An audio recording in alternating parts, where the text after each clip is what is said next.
and I'm already $16 million into this thing. This will never be done again. This will never be replicated. Anybody who comes in after me at the Sphere is fucked. Everybody should want to be on that card. Believe me when I tell you. Everybody was all fired up about UFC 300. This thing is going to be, you know. And this thing is to be nominated for an Oscar, an Emmy, and a Grammy. So yes, there will be a documentary. This is going to be a fucking masterpiece, man. This is going to be I'm telling you right now, and this will be a fact. This is a fact. This will never be done again. We're going to fucking blow the doors off anything that ever goes into that arena again. I fucking guarantee it. UFC 306 Noche had all the ingredients to be an unforgettable night. A highly anticipated title rematch, the unpredictability of Sean O'Malley versus Merab, rising stars, and a celebration of Latin American culture. But once the dust settled, many fans were left asking, was UFC 306 Noche a total letdown?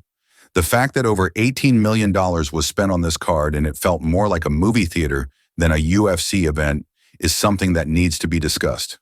In today's video, we're going to do a quick into why the event didn't quite live up to the hype and what went wrong. First off, UFC Noche had a lot going for it.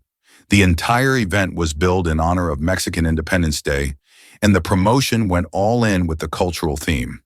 The idea was fresh, and the main event was a title bout between Sean O'Malley and Merab Dvalishvili, which fans were excited to see, and the co-main event between Alexa Grasso versus Valentina Shevchenko 3 promised fireworks.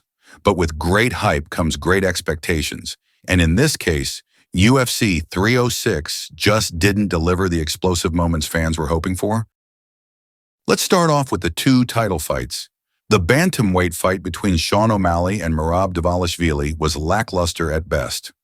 The fight was very slow-paced at times as both fighters respected each other's skills, but Merab was successful in implementing his game plan and managed to take O'Malley down multiple times in the fight and dominate with his ground control.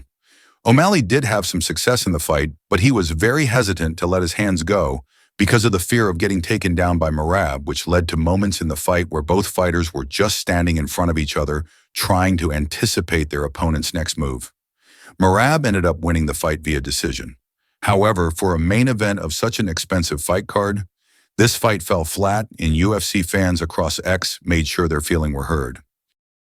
The co-main event trilogy between Grasso and Shevchenko was supposed to be a competitive fight, seeing as the two women have shared a cage together on two separate occasions. However, this was far from the case. Valentina Shevchenko dominated Grasso in all 5 rounds with a heavy wrestling game plan, which wasn't the most entertaining as she didn't really do much on the ground, and Grasso, despite fighting Valentina twice already, lacked the ability to get up from the bottom and decided to attempt submission to no avail. Shevchenko defeated Grasso via decision in a so-called boring fight, as the most entertaining part of the whole thing was her dancing backstage with Merab. The card overall, despite the last 2 fights we spoke about, was surprisingly really exciting and had some wars that had fans out of their seats. Zellhuber versus Ribovics was a fight of the night banger, with both fighters leaving it all on the line.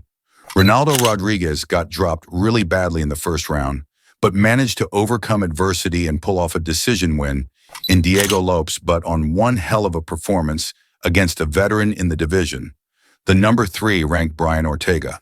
The prelims and most of the fights on the main card delivered beyond expectations, but let's look at the main venue itself to really find out whether this event was worth the $18 million that Dana White put into it. UFC 306 Noche took place live from the Sphere in Las Vegas, Nevada. Dana White heavily hyped the Sphere as a revolutionary way to experience fights, with its state-of-the-art LED screens and immersive visual that was supposed to elevate UFC events to a cinematic experience. The visuals were insane and looked spectacular along with the short films that played around the Sphere. But UFC events are all about the action in the octagon. And while a visually stunning environment can add to the atmosphere, it can't carry the event if the fights themselves don't deliver. The impressive visuals of the Sphere couldn't make up for lackluster performances or the slower-paced fights that took place. The majority of fans care more about the intensity and excitement of the matchups, and in this case, the Sphere's visual effects seemed more like a distraction than a genuine enhancement.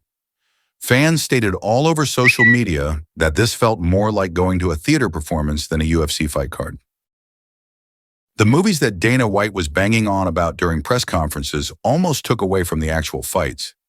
Instead of being immersed in the action, it seemed fans felt more drawn to the spectacle of the screen, which ultimately disconnected them from the core of the event, the fighters and their performances. The visuals may have been too grandiose and didn't mesh well with the raw, gritty nature of MMA fighting. There were some slight problems with the production itself that made for some funny moments. For example, in the prelims, the production staff must have gotten lazy and just decided to display a bunch of fake scaffolding as the background, or when they just made the whole place red. But the funniest of them all is when they mistakenly took world boxing champion Terrence Crawford for Kendrick Lamar. Crawford. Look, right here, right here. Oh, look, no, look. That is not Kendrick. I cannot. In the end, UFC 306 Noche wasn't a disaster, but it certainly didn't live up to the grand expectations and certainly wasn't worth the extortionate prices that were being charged for a seat. The theme and concepts were exciting, but it felt more focused towards the scenery and trying to get an award for the production than an actual UFC card. Even though the fight card was created to complement a Mexican crowd, it would have made a much better card to have some higher-ranked fighters on the card to attract more of the casual fan base rather than pushing all the marketing on one fight in the Sphere Arena. So what do you think? Did UFC 306 Noche fall short of expectations, or am I being too harsh? Drop your thoughts in the comments below, and don't forget to like and subscribe for more UFC content.